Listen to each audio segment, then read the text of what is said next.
सभी को मेरा प्रणाम। आज नवरात्रि का बारे में देखेंगे। इस संसार में माँ से बढ़कर कोई नहीं है। माँ अपने बच्चे के पास हमेशा रहती है। आकाश पिता है तो धरती माता है।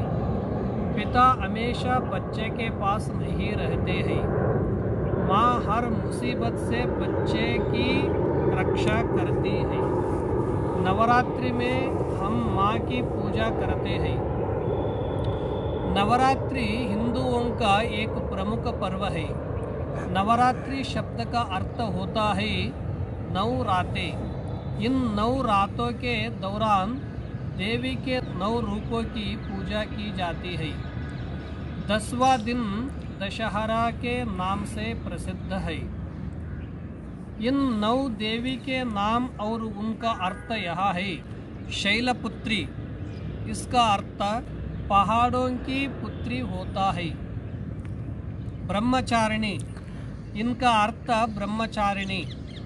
चंद्रघंटा, इसका अर्थ चांद की तरह चमकने वाली। कूष्मांडा, इसका अर्थ पूरा जगत उनके पैरों में है। स्कंद माता, इसका अर्थ कार्तिक स्वामी की माता। कात्यायनी, इसका अर्थ कात्यायन आश्रम में जन्मी। कालरात्रि, इसका अर्थ काल का नाश करने वाली। महागौरी, इसका अर्थ सफ़ेद रंग वाली माँ। सिद्धिदात्री, इसका अर्थ सर्वसिद्धि देने वाली। नवदुर्गा माता पार्वती के 9 रूपों को एक साथ कहा जाता है। इन नवदुर्गों को पापों के विनाशिनी कहा जाता है। हर देवी के अलग अलग वाहन और अस्त्र शस्त्र है, लेकिन यह सब एक है। दुर्गा जी पहले स्वरूप में शैलपुत्री के नाम से जानी जाती है। ये ही नवदुर्गाओं में प्रथम दुर्गा है। पर्वत राजा हिमालय के घर पुत्री रूप में उत्पन्न होने के कारण इनका नाम शैलपुत्री पड़ा। नवरात्र पूजन में प्रथम दिवस इन्हीं की पूजा और उपासना की जाती है। इनका वाहन ऋषभ है, इसलिए यह देवी वृषभारूढ़ के नाम से भी जानी जाती है।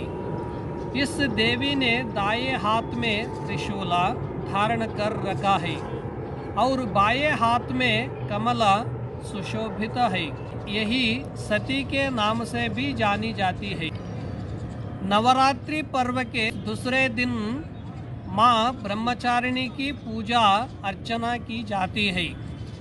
भक्त इस दिन अपने मन को माँ के चरणों में लगाते हैं।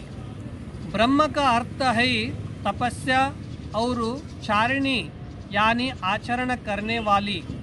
इस प्रकार ब्रह्मचारिणी का अर्थ हुआ तप का आचरण करने वाली माँ।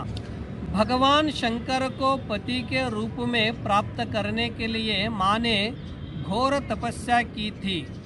इस कठिन तपस्या के कारण इस देवी को तपश्चारिणी अर्थात ब्रह्मचारिणी नाम से जाना जाता है। माँ ब्रह्मचारिणी देवी की कृपा से सर्वसिद्धि की प्राप्त होती है। माँ दुर्गा जी की तीसरी शक्ति का नाम चंद्रघंटा है।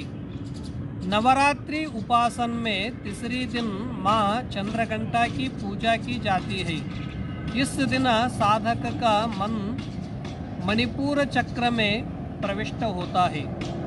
इस देवी की कृपा से साधक को अलौकिक वस्तुओं के दर्शन होते हैं, दिव्य सुगंधियों का अनुभव होता है और कई तरह की ध्वनियाँ सुनाई देने लगती है। देवी का यह स्वरूप परम शांतिदायक और कल्याणकारी माना गया है। इसलिए कहा जाता है कि हमें निरंतर उनके पवित्र विग्रह को ध्यान में रखकर साधन करना चाहिए। उनका ध्यान हमारे इहलोक और परलोक दोनों के लिए कल्याणकारी और सद्गति देने वाला है।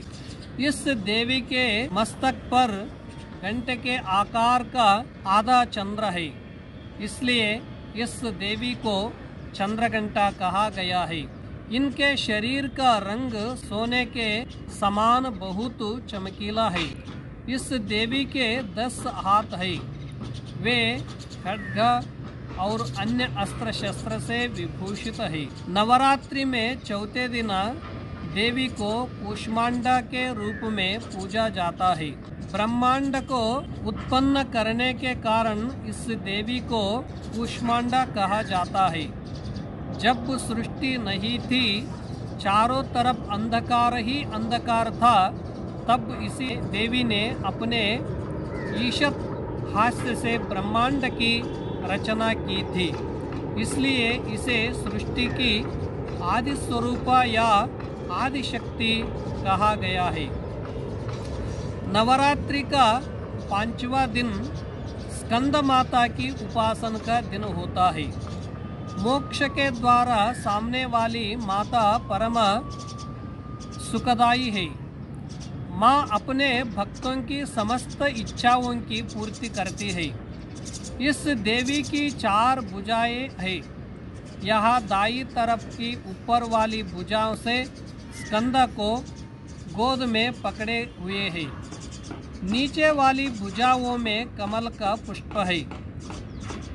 बाई तरफ ऊपर वाली भुजाओं में वरद मुद्रा में है और नीचे वाली भुजाओं में कमल पुष्प है।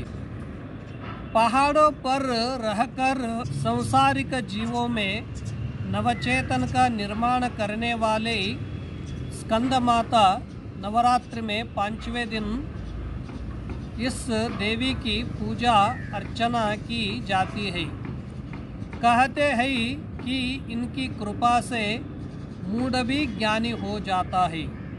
स्कंद कुमार कार्तिकेय की माता के कारण इन्हें स्कंद माता नाम से अभिहित किया गया है।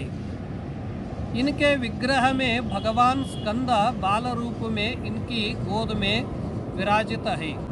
इस देवी की 4 भुजाएं हैं। माँ दुर्गा के छठे स्वरूप का नाम कात्यायनी है। उस दिन साधक का मन आज्ञा चक्र में स्थित होता है।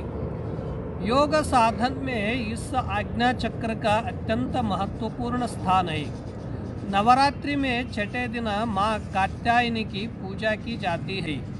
कात्य गोत्र में विश्व प्रसिद्ध महर्षि कात्यायन ने भगवती परम्बा की कठिन तपस्या की।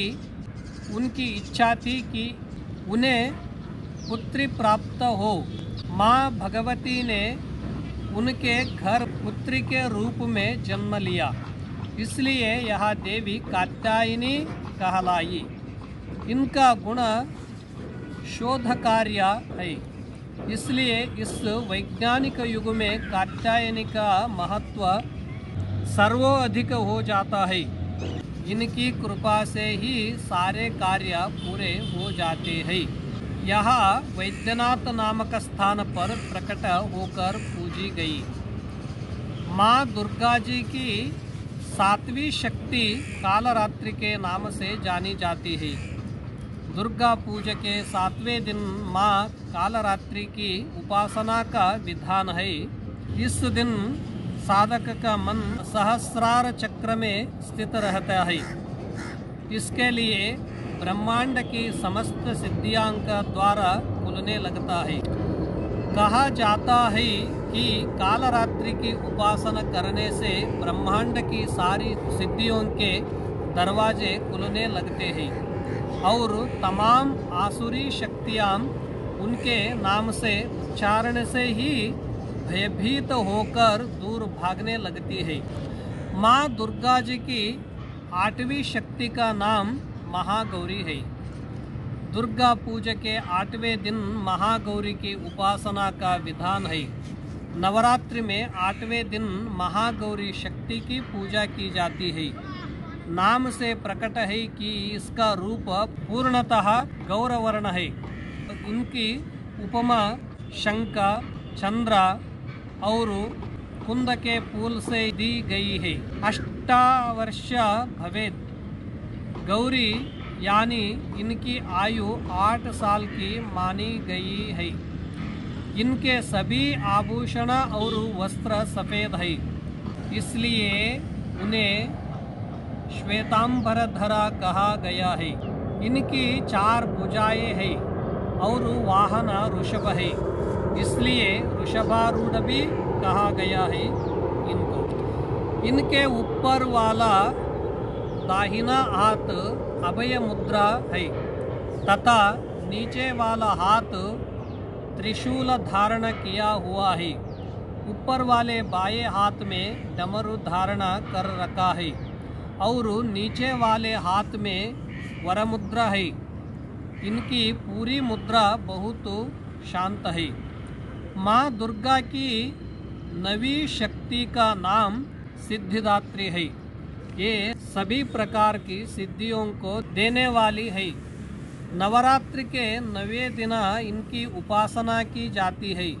इस दिन पूर्ण निष्ठा के साथ साधना करने वाले साधक को सभी सिद्धियों की प्राप्ति हो जाती है।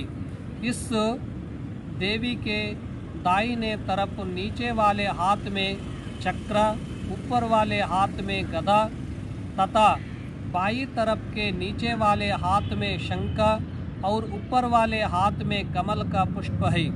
इनका वाहन सिंह है और यहाँ कमल पुष्प पर भी आसीन होती है। नवरात्र में यहाँ अंतिम देवी है।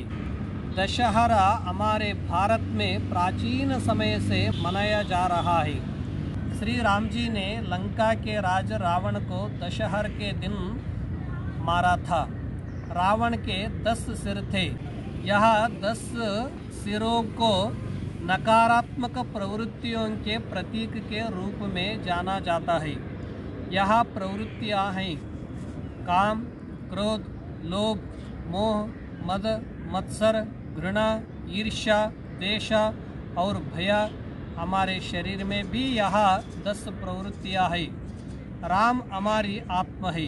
हमें हमारे अंदर के 10 दुर्गुणों मारना चाहिए, मतलब नष्ट करना चाहिए, तभी हमारे अंदर के राम का प्रकाश बाहर आएगा। नवरात्रि के शुभ अवसर पर आप सभी को बधाई हो।